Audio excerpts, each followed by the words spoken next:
Цас их гоё орж байна.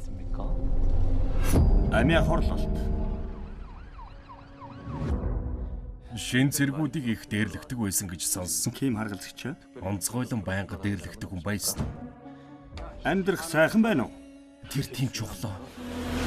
Чи явхууны хөнгөлөн зовоодаг байсан чинь дэвтэрт байгаа шүү. Би мэдгүй гэж хэлсэн шүү дээ.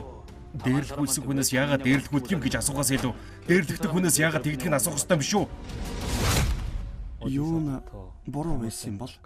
Болилтоо. Олцгоо новшнуудаа. Гүнтэй бөгөөд харъя. Тэнийг новш. Иргэлтээр ирэх үеч. Дууссан биш шүү. Тийм үү? Арилшгүй өнгөрсөн. Чи алсан новш минь. Ким Жонг Ён, Парк Сон Хён. Яг юу болсон юм бэ? Өршөөгдөшгүй нууц.